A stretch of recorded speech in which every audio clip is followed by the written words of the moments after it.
Avez-vous déjà envisagé qu'une guerre invisible puisse se dérouler à cet instant précis, chez vous, au sein de votre propre foyer? Peut-être avez-vous ressenti cette ambiance pesante qui s'abat sur votre famille sans explication plausible. Il se peut que vous ayez constaté des transformations inhabituelles dans le comportement de vos enfants, des désaccords qui surgissent de nulle part, ou encore des maladies qui apparaissent puis disparaissent comme par enchantement. Ce que vous ignorez peut-être, c'est que votre cellule familiale est susceptible d'être l'objet d'assauts coordonnés par des entités malveillantes dont l'unique but est la destruction des foyers chrétiens. Une réalité spirituelle se déploie autour de vous, mais très peu y prêtent attention. Pendant que votre esprit est accaparé par les préoccupations matérielles, les factures, le travail, les difficultés quotidiennes, des puissances invisibles élaborent peut-être la ruine de ce que vous avez de plus cher. Elles n'agissent pas de façon évidente, avec des manifestations dramatiques que tout le monde remarquerait. Au contraire, leur malice est subtile. Elles opèrent dans l'ombre, disséminent les graines de la discorde, insufflent des idées dévastatrices et créent des cycles de tribulation qui semblent ne jamais s'achever. Arrêtez-vous un instant pour réfléchir. Combien de fois votre famille était-elle soudée pour voir subitement tout se désagréger? Avez-vous souvent eu le sentiment qu'une anomalie flottait dans l'air, sans pouvoir la nommer? L'ennemi spirituel sait que la famille représente le socle de la société et de l'Église. Il est conscient qu'en parvenant à briser votre foyer, il pourra nuire aux générations futures. C'est pourquoi il a mis au point des stratégies sophistiquées pour introduire des esprits malins spécialisés dans les querelles conjugales, les affections prolongées, les problèmes financiers récurrents, l'insubordination des enfants, et le refroidissement des relations entre les époux. Aujourd'hui, vous allez non seulement découvrir comment identifier ces agressions, mais aussi comment vous mettre, ainsi que votre famille, à l'abri de manière durable. Dans les moments qui suivent, je vais vous détailler les indices que la majorité des gens négligents, les failles qui permettent à ces forces obscures de pénétrer chez vous, et surtout, les instruments spirituels que le Créateur vous a donnés pour triompher dans ce combat. Si vous lisez ces lignes, ce n'est pas le fruit du hasard. Dieu est prêt à vous révéler une dimension de la guerre spirituelle capable de sauver votre foyer. Si vous traversez actuellement une période éprouvante ou si la paix qui régnait chez vous semble s'être évanouie, ce message pourrait être le revirement que vous imploriez dans vos prières. La première chose à intégrer est que votre domicile n'est pas seulement un lieu matériel. C'est un espace spirituel qui peut être influencé par des dynamiques diverses. De même qu'il existe des lois naturelles régissant le monde physique, il existe des règles spirituelles qui définissent ce qui est permis d'opérer dans votre lieu de résidence. Le problème est qu'un grand nombre de familles chrétiennes vivent en ne considérant que le plan naturel, ignorant complètement le domaine invisible qui les entoure. Quand on méconnaît ces principes et qu'on ne sait pas déceler les signes d'une intrusion démoniaque, la famille devient une cible facile pour des assauts qui auraient pu être évités. C'est comme laisser grandes ouvertes les issues de la maison et se demander pourquoi des cambrioleurs sont entrés. À la différence que nous parlons ici de voleurs spirituels dont la mission est de dérober votre quiétude, d'anéantir votre allégresse et de rompre l'harmonie familiale. Les entités malfaisantes qui attaquent les familles ne sont pas toutes les mêmes. Elles possèdent des attributions spécifiques, des rangs et des manières d'agir précises. Certaines sont dédiées à l'alimentation des querelles entre mari et femme. D'autres concentrent leurs efforts sur l'indocilité des enfants. Il y en a qui apportent des maux durables. Il y a celles qui s'en prennent aux finances, créant des cycles de manque et d'endettement. Et les plus redoutables sont celles qui œuvrent à la désunion spirituelle de la famille, conduisant chaque membre à s'éloigner de la foi. Vous avez peut-être constaté que certaines situations se répètent de façon cyclique dans votre foyer. Par exemple, chaque fois que la famille se rapproche de Dieu, des conflits inexpliqués éclatent.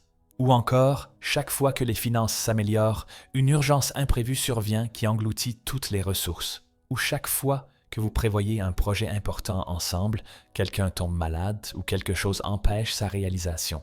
Ces schémas ne sont pas fortuits, ce sont des manœuvres démoniaques à l'œuvre. Le premier type d'esprit qui s'attaque aux familles est l'esprit de division.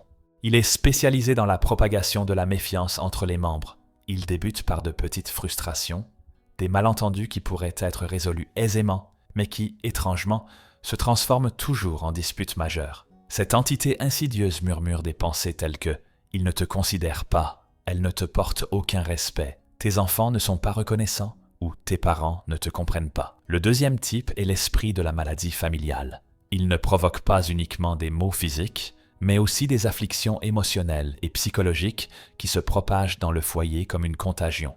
On pense à la dépression qui passe d'un membre à l'autre, à l'anxiété qui pollue toute l'ambiance, aux terreurs irrationnelles qui saisissent les enfants, ou à l'insomnie qui touche toute la maisonnée. Lorsque vous remarquez que les problèmes de santé s'accumulent sans fondement médical clair, il se peut que vous soyez aux prises avec ce type d'agression. Le troisième est l'esprit d'indiscipline chez les enfants. Cette entité œuvre spécifiquement à dresser les enfants contre leurs parents, injectant des idées de désobéissance, d'irrévérence et de rébellion. Des enfants habituellement soumis deviennent soudainement provocateurs. Des adolescents ayant de bonnes relations avec leurs parents commencent à les percevoir comme des adversaires. Cela va au-delà des étapes naturelles de la croissance. Il s'agit d'une action démoniaque visant à briser l'autorité parentale. Le quatrième type s'attaque aux ressources financières de la famille. Cet esprit crée ce que nous appelons des fuites financières. Peu importe l'argent qui rentre, des dépenses inattendues surgissent toujours pour tout absorber. Les appareils tombent en panne sans raison, des urgences médicales sont constantes, des opportunités d'affaires qui semblaient certaines s'effondrent. C'est comme s'il y avait un siphon invisible par lequel toute la richesse s'échappe. Le cinquième est l'esprit de tiédeur spirituel. Il s'emploie à éteindre l'ardeur de la famille pour les choses divines. La prière familiale devient un effort, chacun trouvant une excuse. La lecture des Écritures est perçue comme une lourde tâche. Aller à l'église devient un motif de friction.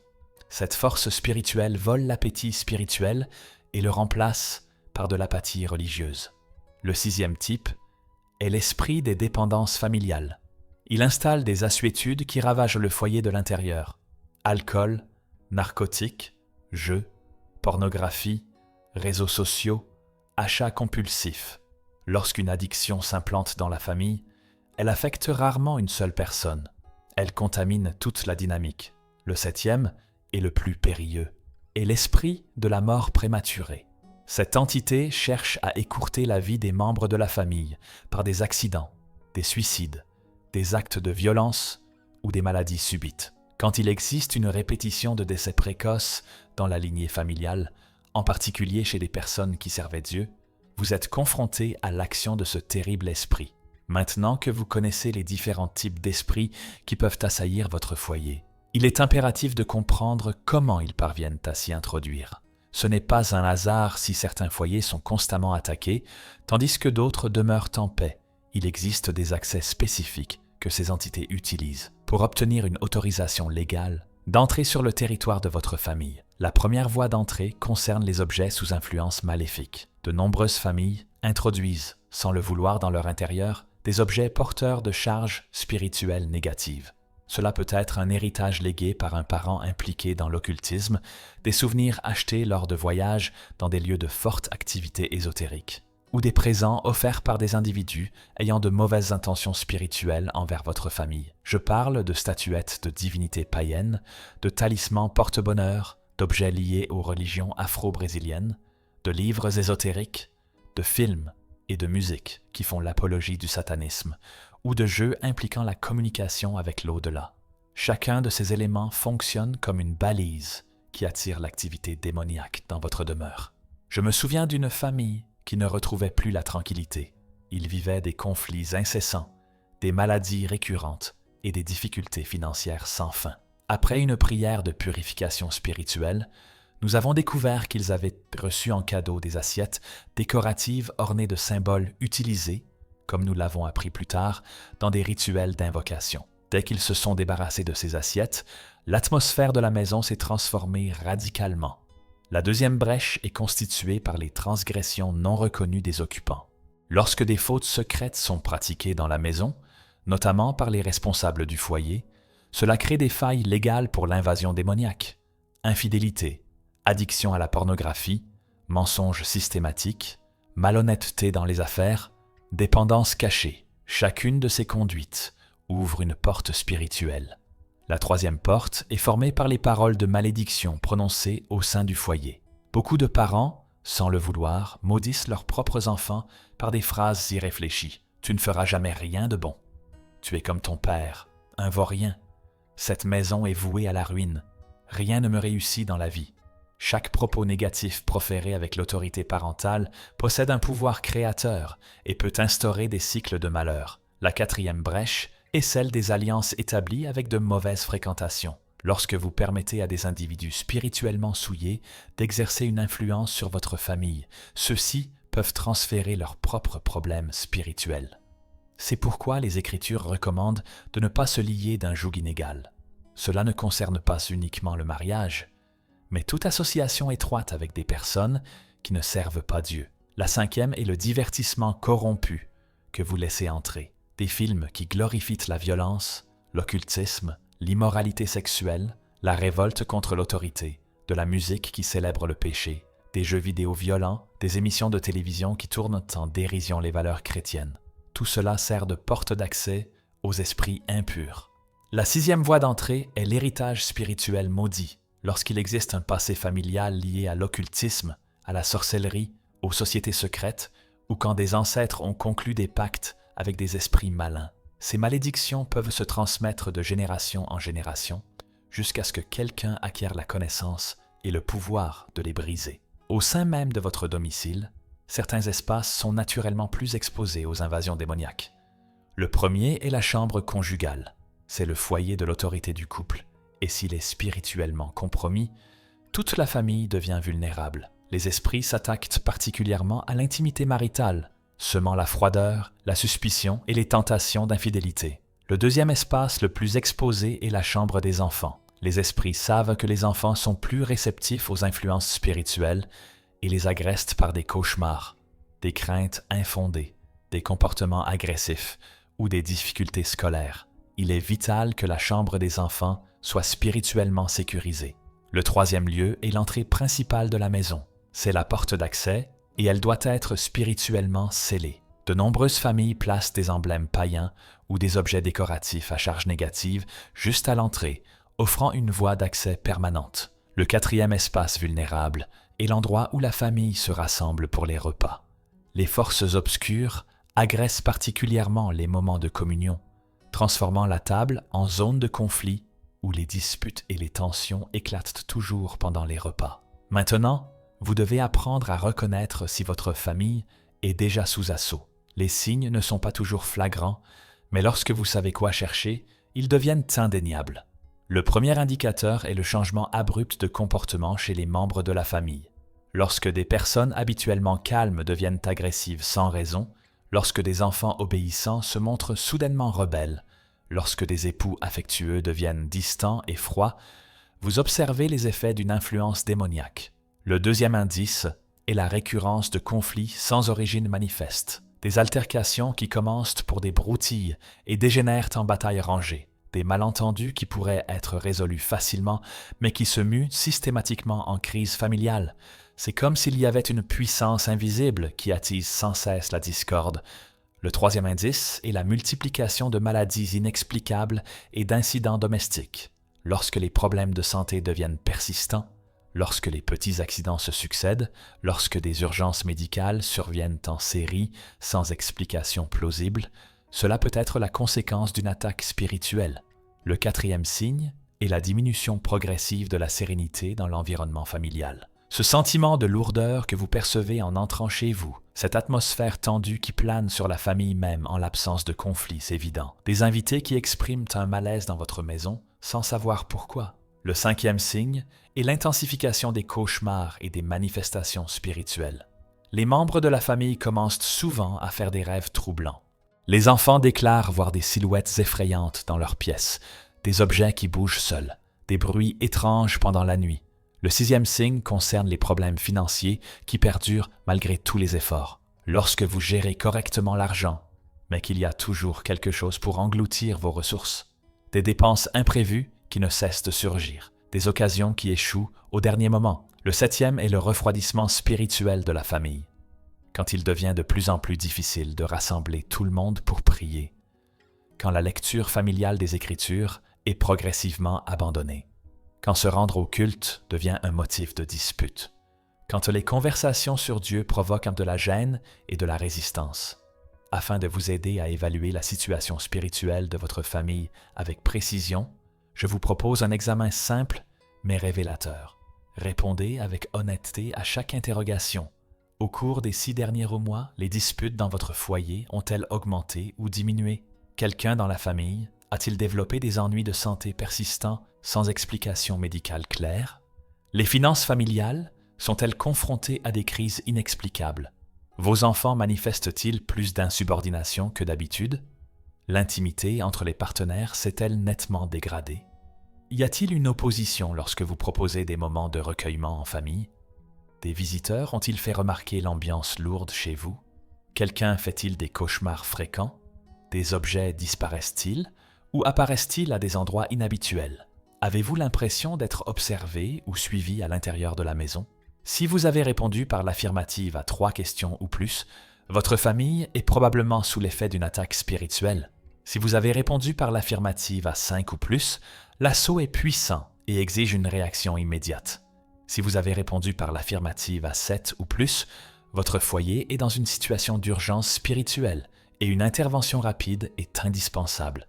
Mais ne cédez pas au découragement. Quelle que soit la situation chez vous, il y a de l'espoir et il y a une solution. Dieu ne permettra pas que vous soyez éprouvés au-delà de vos forces et il offre toujours une issue. Ce dont vous avez besoin maintenant, ce sont les instruments spirituels adéquats et la connaissance pour les manier efficacement. Lorsque vous identifiez que votre famille est la cible d'un assaut démoniaque, il ne faut pas temporiser. Chaque jour de retard permet à l'adversaire de consolider ses positions et de causer davantage de tort. Vous devez agir sans attendre, en utilisant les armes que Dieu a mises à votre disposition.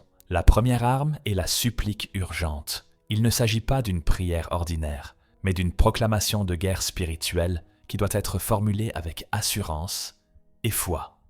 Trouvez un endroit chez vous où vous pouvez prier à voix haute sans interruption. Si possible, réunissez tous les membres de la famille. Si ce n'est pas réalisable, priez seul, mais en représentant toute votre maisonnée. Débutez en affirmant « Au nom de Jésus-Christ, je reprends l'autorité sur toute attaque démoniaque dirigée contre ma famille. J'ordonne à chaque esprit malin œuvrant dans mon foyer de s'en aller maintenant et de ne jamais revenir. Adonai, poursuivez en priant. Je brise toute malédiction lancée contre ma famille. Je détruis chaque parole néfaste prononcée contre nous. J'annule toute liaison avec des objets maudits. Je romps tout héritage spirituel maléfique, transmis par les générations. Par le sang de Jésus, je purifie ma maison et ma famille. Déclarez ensuite, je consacre ce foyer au Seigneur Jésus-Christ. Je proclame que ma famille appartient à Dieu. Aucun esprit malin n'a de droit légal sur nous. Nous sommes la propriété du Seigneur, rachetés par le sang de Jésus. J'ordonne que tous les esprits de division, de maladie, de désobéissance, de pénurie, de froideur spirituelle et de mort s'en aillent immédiatement au nom de Jésus. Terminé par « Saint-Esprit, je t'invite à remplir ma demeure de ta présence, établis ta paix sur ma famille, rénove notre union, notre santé, notre prospérité, notre spiritualité. Postule des anges guerriers autour de notre maison pour nous garder. Scelle toutes les portes et fenêtres spirituelles contre les incursions des démons. » Le deuxième instrument sont les symboles sacrés à avoir chez soi. Il ne s'agit pas de fétiches ou de talismans, mais de marques représentant votre alliance avec Dieu et servant de rappel constant de la présence divine. Le premier est une Bible ouverte, bien visible dans la pièce principale. Laissez-la toujours ouverte sur des passages de protection, comme le psaume 91 ou Éphésiens 6. Le deuxième est l'huile d'onction. Vous pouvez demander à votre pasteur de bénir une bouteille d'huile d'olive par la prière. Utilisez cette huile pour oindre les montants des portes, les fenêtres et les lits de votre maison, proclamant la protection divine sur chaque lieu. Le troisième est un recueil de cantiques ou un disque de musique spirituelle pour maintenir une adoration constante dans votre foyer. Les esprits malins ne supportent pas une atmosphère de louange sincère. La troisième arme est la technique du bouclier spirituel d'urgence. Avant de quitter la maison le matin, priez pour la protection de chaque membre de la famille. Imposez les mains sur eux, ou priez à distance s'ils sont déjà partis, et proclamez « Je couvre, nom de la personne, par le sang de Jésus. Je revêts, lui, elle, de l'armure de Dieu. Aucune arme forgée contre lui, elle, ne prospérera. Les anges de Dieu l'accompagnent, et la protègent tout au long de la journée. Durant la journée, chaque fois que vous sentez des agressions spirituelles, pensées négatives subites, irritation inexpliquée, sentiment d'oppression, proclamez immédiatement « Par le sang de Jésus, je résiste à toute attaque de l'ennemi. Satan, tu n'as aucune autorité sur mon esprit ni sur ma famille. Je me soumets à Dieu et je résiste au diable, et il s'enfuit loin de moi. » La quatrième arme est de savoir comment réagir lorsque l'agression se produit en direct. Si vous remarquez qu'une dispute familiale prend des proportions anormales, arrêtez-vous immédiatement et priez à haute voix « Seigneur Jésus, je brise toute influence démoniaque dans cette situation. Esprit de division, je t'ordonne de quitter ce foyer sur le champ. Saint-Esprit, apporte la paix et l'entente entre nous. » Sakti, si un membre de la famille tombe malade subitement sans explication, en plus de chercher une aide médicale, priez sans tarder. Esprit de maladie, je te réprimande au nom de Jésus. Je t'ordonne de quitter le corps de nom de la personne. Jésus, tu as porté nos infirmités à la croix. Par ton autorité, je proclame la guérison totale et le rétablissement. Si les finances sont attaquées, déclarez « Esprit de pauvreté maléfique, tu n'as aucun droit sur les ressources de ma famille. Nous versons la dîme et faisons des offrandes fidèles. Nous sommes les enfants du Dieu qui pourvoit à tous nos besoins. J'ordonne que tout esprit de gaspillage soit réprimandé maintenant au nom de Jésus. » La cinquième arme consiste à fixer des moments précis pour la protection. Prenez l'habitude de prier pour votre demeure 3 fois par jour. Au lever, au milieu de l'après-midi et avant de dormir. Ces moments de prière établissent une défense spirituelle constante qui décourage les incursions démoniaques. Le matin, priez. Seigneur, je te confie cette journée. Protège ma famille dans toutes ses activités du jour. Que tes anges campent autour de notre maison et nous suivent partout où nous allons. Dans l'après-midi, renouvelez la prière. Jésus, je réaffirme la protection spirituelle sur ma famille. S'il y a eu une quelconque agression lancée contre nous pendant la journée, je la brise maintenant par ton sang. Le soir, terminez la journée ainsi. Seigneur, merci pour ta protection tout au long de la journée. Je confie maintenant cette nuit à ta garde. Que nous ayons des songes paisibles et qu'aucun esprit malin ne nous perturbe dans notre sommeil. Maintenant que vous disposez des outils pour une protection immédiate, vous devez procéder à un assainissement spirituel complet de votre lieu de vie. C'est une intervention plus profonde qui éliminera définitivement l'influence démoniaque et installera une atmosphère de sainteté durable dans votre maison. Ce processus doit être mené sérieusement et avec ferveur, idéalement avec l'engagement de toute la famille. La première étape est la préparation spirituelle. Jeûnez pendant au moins 24 heures avant de procéder au nettoyage. Si toute la famille peut y participer, c'est encore mieux. Durant cette période, évitez les divertissements profanes et consacrez plus de temps à la prière et à l'étude des Écritures. Le jeûne fait tomber les forteresses spirituelles et accroît votre autorité divine. La deuxième étape est de rassembler l'équipement nécessaire. Il vous faudra de l'huile d'onction, de l'huile d'olive sanctifiée par la prière, un pulvérisateur rempli d'eau que vous déclarerez béni, la Bible, de quoi écrire les révélations que Dieu pourrait vous donner pendant le processus, de la musique de louange à diffuser et un sac poubelle pour jeter les objets maudits qui seront identifiés. La troisième étape est de commencer par l'élimination des objets souillés. Parcourez chaque pièce en suppliant le Saint-Esprit de vous montrer tout objet qui sert de point d'entrée aux démons. Il sera peut-être difficile de vous séparer de certains objets en raison de leur valeur sentimentale ou marchande, mais rappelez-vous que la paix de votre famille est inestimable. Les articles à retirer comprennent tout ce qui est lié aux religions païennes ou à l'occultisme, les livres faisant la promotion de doctrines contraires à la Bible, les films ou les musiques qui glorifient l'agression ou l'immoralité, les jeux impliquant la communication spirituelle, les cadeaux offerts par des personnes dont vous savez qu'elles ont de mauvaises intentions, les héritages provenant de membres de la famille qui ont pratiqué la sorcellerie, et les objets anciens dont l'histoire est inconnue et qui suscitent un sentiment de malaise. La quatrième étape est la prière pour anéantir les malédictions héritées. C'est l'un des aspects les plus cruciaux. De nombreuses familles portent des malédictions qui remontent aux générations précédentes en raison de l'implication d'ancêtres dans des pratiques occultes. Priez ainsi. Père céleste, je me présente devant ton trône au nom de Jésus-Christ. Je confesse les péchés de mes aïeux qui ont ouvert des portes aux malédictions dans ma lignée familiale. Je brise toute malédiction héréditaire, transmise par les générations. Je romps tout pacte conclu avec des entités malfaisantes par mes ascendants. Par le sang de Jésus, je déclare ma famille libérée de toute ascendance spirituelle maléfique. En ayant continué, je mets fin spécifiquement aux malédictions de Innocent, la misère et des difficultés financières, des maladies récurrentes et des décès prématurés, du divorce et de la destruction des couples, de l'indiscipline et de l'insubordination des enfants, des dépendances et des assuétudes chimiques, de la mélancolie et du suicide, de l'échec et des déceptions professionnelles. J'ordonne que chaque malédiction soit annulée par le sang de Jésus et qu'elle n'ait plus jamais d'effet sur ma descendance. La 5e étape est l'onction de toute la maison. Commencez par la porte principale. Appliquez l'huile sur les montants de la porte, en haut et sur les 2 côtés, en formant le signe de la croix, et proclamez « Par le sang de Jésus, je consacre cette entrée. J'ordonne qu'aucune entité maligne ne pénètre dans cette maison. Seul ce qui vient de Dieu est autorisé à franchir ce seuil. Allez dans chaque pièce, oignant les portes, les fenêtres, les couchettes, les lieux de rassemblement familial. Dans chaque espace, déclarez « Cet endroit appartient au Seigneur Jésus-Christ. J'ordonne à tout esprit des ténèbres de s'en aller maintenant et de ne jamais revenir. Saint-Esprit, remplis ce lieu de ta sainte présence. Dans la chambre conjugale, priez spécifiquement « Seigneur, restaure l'intimité et l'affection dans cette union. Je brise tout esprit de froideur, de méfiance et de tentation. Place ta protection sur notre mariage.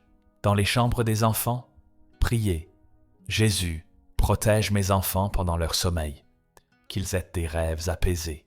Je brise tout esprit de peur, de cauchemar et de désobéissance. Postule tes anges gardiens autour de leur lit. » La 6e étape est d'établir une ambiance d'adoration. Diffuser de la musique spirituelle à un niveau audible dans toute la maison pendant au moins 2 heures après la prière de purification. Les esprits malins ne peuvent pas demeurer dans des environnements où il y a une louange véritable. Chantez ensemble, célébrez Dieu, déclarez votre triomphe sur l'obscurité. La 7e étape est de sceller spirituellement la maison. Tenez-vous dans la pièce principale et déclarez à voix haute « Au nom de Jésus-Christ, je scelle cette maison contre toute incursion démoniaque. Je place le manteau du sang de Jésus sur chaque porte, chaque fenêtre, chaque ouverture de cette habitation. Je demande que tu envoies des anges guerriers camper autour de cette demeure et protéger notre famille 24 heures sur 24. La 8e étape est d'instaurer un calendrier d'entretien spirituel. La purification n'est pas un événement isolé, mais l'amorce d'une nouvelle routine de défense. Décrétez que chaque vendredi sera une journée de renouvellement de l'onction du foyer. Chaque dimanche après le culte, réunissez la famille pour une prière de consécration de la maison. Chaque mois, effectuez une évaluation spirituelle en retirant tout objet qui aurait pu être introduit et qui ne convient pas. La protection spirituelle doit être constamment renouvelée, car ce n'est pas un événement ponctuel. La première habitude à prendre est la prière matinale de protection familiale. Avant que quiconque ne quitte la maison, rassemblez tout le monde, ou priez pour ceux qui sont déjà partis. Et formulez une déclaration de protection. Père céleste, nous remettons cette journée entre tes mains. Nous couvrons notre famille du sang de Jésus. Nous prions pour que tes anges nous accompagnent partout où nous allons. Qu'aucune arme forgée contre nous ne réussisse. Qu'aucun accident, aucune maladie ni aucun mal ne nous atteigne. Revenons à la maison sains et saufs et en paix. La 2e habitude est d'apprendre à vos enfants à se défendre spirituellement. Beaucoup de parents protègent physiquement leurs enfants, mais les laissent vulnérables spirituellement. Apprenez à vos enfants, dès leur jeune âge, à prier pour la protection. Créez des prières simples qu'ils peuvent mémoriser. Jésus, protège-moi aujourd'hui. Envoie tes anges pour me garder. Ne permets pas qu'il m'arrive du mal. Amen. Apprenez-leur également à identifier quand quelque chose n'est pas correct spirituellement. Expliquez-leur que s'ils ressentent une peur sans fondement, s'ils font des cauchemars, si quelqu'un tente de leur enseigner des choses contraires à ce qu'ils ont appris sur Dieu, ils doivent immédiatement en parler aux parents. Les enfants sont spirituellement réceptifs et peuvent détecter des présences malveillantes que les adultes ne remarquent pas. La 3e habitude est la prière familiale du soir. Avant que tout le monde se retire, rassemblez la famille dans le salon pour un moment de recueillement et de gratitude. Chaque membre peut partager une raison d'être reconnaissant pour la journée et demander une prière pour un besoin. Terminez toujours en proclamant la protection sur le sommeil. Seigneur, nous confions cette nuit à ta garde. Puissions-nous avoir des rêves tranquilles, que tes anges veillent sur notre sommeil, que nous nous réveillions renouvelés et en sécurité. La quatrième habitude est d'établir des bornes spirituelles claires concernant ce qui est autorisé à entrer dans votre foyer. Cela inclut les émissions regardées, la musique écoutée, les jeux pratiqués, les lectures. Définissez des critères familiaux. Dans cette maison, nous n'autorisons pas les divertissements qui glorifient l'agression, l'occultisme, l'immoralité ou la révolte contre Dieu. La cinquième habitude est la veille spirituelle permanente. Observez les modifications dans l'ambiance de la maison. Si vous sentez que la paix est perturbée, arrêtez-vous sur le champ pour prier. Ne permettez pas que de petites attaques se transforment en problèmes majeurs. La vigilance inclut aussi l'observation des attitudes des membres de la famille, identifiant rapidement les signes d'une influence spirituelle néfaste. La sixième habitude est le renouvellement périodique de la consécration du foyer. Au moins une fois par mois, répétez le processus d'onction et de prière. La protection spirituelle n'est pas intrinsèquement permanente. Elle doit être constamment actualisée par la prière et la foi. Pour renforcer encore la défense familiale, instaurez des coutumes spirituelles qui créent des souvenirs positifs et consolident les liens. Consacrez une soirée par semaine exclusivement à la famille, sans télévision, téléphone portable ou distractions extérieures. Utilisez ce temps pour discuter, prier ensemble, lire la Bible, chanter des hymnes. Prenez l'habitude de célébrer les victoires spirituelles de la famille. Quand quelqu'un obtient une promotion, quand un enfant réussit ses examens, quand la famille surmonte une difficulté, rassemblez-vous pour rendre grâce à Dieu. Ces célébrations affermissent la foi et établissent une culture familiale de reconnaissance de la bonté divine. Mettez également en place des moments réguliers de jeûne familial. Il n'est pas nécessaire d'imposer un jeûne total aux jeunes enfants, mais ils peuvent renoncer à des douceurs ou à des divertissements pendant quelques heures pour se consacrer à la prière. Le jeûne fait tomber les bastions spirituels et augmente la réceptivité à la voix de Dieu. Bâtir une forteresse spirituelle durable exige également que vous soyez un modèle de vie chrétienne pour votre foyer. Vos réactions, vos paroles, votre gestion des problèmes enseignent plus que n'importe quel sermon.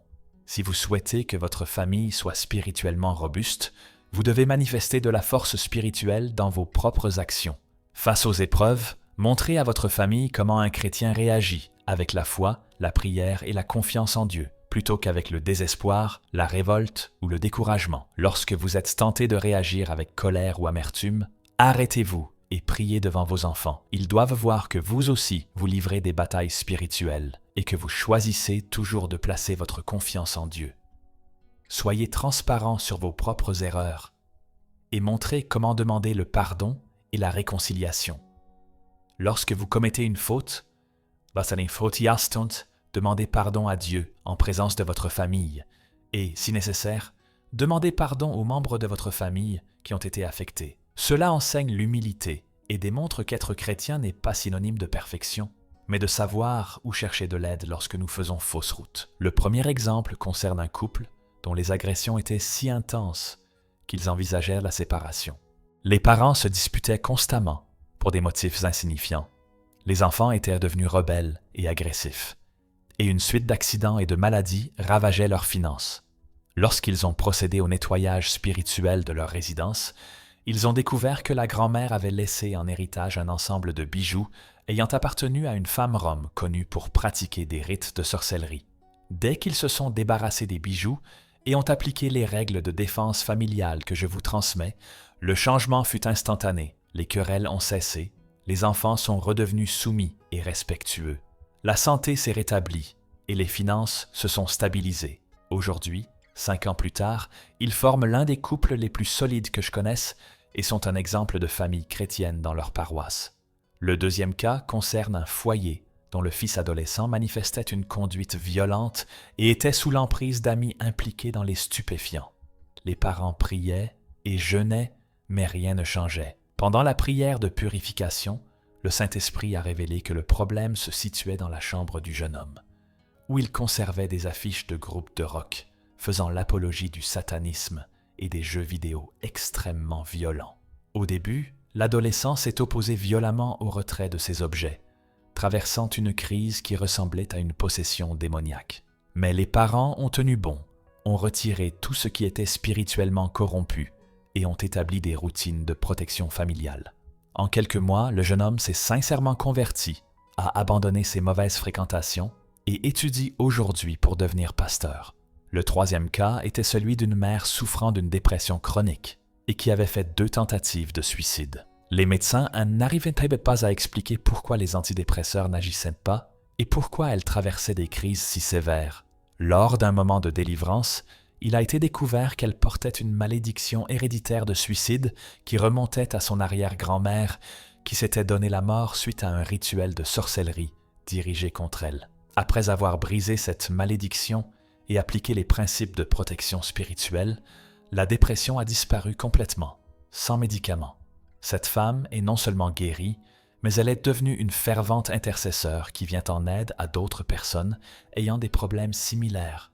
Le 4e témoignage concerne une famille qui subissait des attaques financières. Même si le mari travaillait sans relâche et multipliait les heures supplémentaires, des dépenses imprévues surgissaient toujours pour dévorer tous les revenus. Les véhicules tombaient constamment en panne, les appareils électroménagers cessaient de fonctionner sans raison. Des urgences médicales apparaissaient de nulle part. Pendant la prière, ils ont découvert qu'un voisin avait enterré des objets de sorcellerie dans leur jardin par jalousie de la réussite de la famille. Ils ont retiré les objets enterrés, oint tout le terrain avec de l'huile consacrée et établi des veillées de prière. À partir de ce mois, les finances se sont stabilisées. Le mari a obtenu une promotion inattendue et ils ont réussi à régler toutes leurs dettes en moins d'1 an. Le 5e cas impliquait une famille dont les jeunes enfants faisaient des cauchemars incessants et refusaient de dormir seuls. Les enfants disaient voir des formes effrayantes dans leur chambre, et la maison dégageait une atmosphère lourde ressentie par tous. Au cours d'une investigation spirituelle, ils ont appris que la maison avait été construite sur un terrain où opérait auparavant un centre spirit. Ils ont prié pour briser la malédiction territoriale, ont reconsacré le terrain au Seigneur et ont appliqué une protection spirituelle intense dans les chambres des enfants. Les cauchemars ont cessé immédiatement. Les enfants ont recommencé à dormir paisiblement et l'ambiance de la maison a été totalement renouvelée. Chacun de ces récits authentifie une vérité fondamentale. Lorsque la famille se place sous la protection du Très-Haut et met en pratique les préceptes bibliques du combat spirituel, aucun assaut de l'ennemi ne peut prévaloir. La force de Dieu surpasse infiniment toute puissance des ténèbres. Néanmoins, il est essentiel de comprendre que le succès n'est pas automatique. Il requiert de la foi, de l'opiniâtreté, l'adhésion aux enseignements bibliques et une volonté de mettre en place les changements nécessaires dans le mode de vie familial. La stratégie la plus cruciale que vous pouvez tirer de ces histoires est que la défense de la famille est la plus efficace lorsque tout le foyer est uni dans le même objectif. Lorsque le père, la mère et les enfants sont alignés spirituellement, lorsque tous comprennent l'importance de la vie chrétienne, lorsque chacun prend sa part dans la sécurisation du domicile, le bouclier spirituel devient quasiment impénétrable. Par conséquent, investissez du temps pour inculquer ces principes à vos enfants. Expliquez-leur dans un vocabulaire adapté à leur âge la réalité du combat spirituel. Montrez-leur que la prière n'est pas juste un rite, mais une arme redoutable contre les forces obscures. Apprenez-leur à faire la distinction entre les divertissements sains et les influences spirituelles négatives. Nous arrivons maintenant au moment culminant de cette révélation. Toute la sagesse que vous avez reçue aujourd'hui n'aura de valeur que si elle est traduite en action. Une connaissance sans application n'est qu'une information inutile. Dieu vous a donné des instruments puissants pour sauvegarder votre famille, mais ces outils ne fonctionnent que s'ils sont utilisés avec conviction et détermination. Si vous avez sincèrement intégré cet enseignement, si vous reconnaissez que votre foyer a besoin de cette protection, si vous êtes résolu à voir votre maison se transformer en une forteresse spirituelle, je vous exhorte à prendre une décision capitale. Votre foyer peut devenir un sanctuaire de paix au milieu du désordre mondial. Vos enfants peuvent grandir à l'abri des influences nuisibles qui ravagent tant de familles de nos jours. Votre couple peut être consolidé contre tous les assauts qui cherchent à détruire l'unité familiale. Mais n'oubliez jamais, la défense spirituelle n'est pas un acte isolé, c'est un mode de vie. Elle doit être constamment réaffirmée par la prière, l'obéissance à Dieu, la vigilance spirituelle et la mise en œuvre régulière des principes que vous avez découverts. Le Seigneur est disposé à opérer des merveilles au sein de votre famille. Il désire voir votre foyer libéré de toute oppression démoniaque. Il veut rétablir la paix, l'allégresse, l'union et la prospérité chez vous. Mais il a besoin de votre collaboration, de votre conviction, de votre empressement à mener le bon combat de la foi. Ne permettez pas à l'ennemi de continuer à saccager ce que Dieu a préparé pour vous. Votre famille est trop précieuse pour être abandonnée aux manœuvres des ténèbres. Vos enfants méritent de grandir dans un environnement de calme et de protection divine. Votre mariage a été conçu par Dieu pour être une source de joie et d'épanouissement. Levez-vous en tant que guerrier spirituel de votre famille. Saisissez l'autorité que le Créateur vous a accordée en tant que père ou mère. Déclarez la guerre à toute entité qui s'est attaquée à votre maison. Mettez en œuvre chaque principe que vous avez appris aujourd'hui avec foi et résolution. Votre famille ne sera plus jamais la même après cette prise de conscience. Ce que vous ferez de cette connaissance décidera si votre maison sera un lieu de bénédiction ou un champ de bataille. Le choix vous appartient, mais souvenez-vous, Dieu vous a déjà donné tout ce qui est nécessaire pour remporter la victoire. Il est temps d'utiliser ces armes et de voir la puissance du Tout-Puissant renouveler à jamais votre réalité familiale.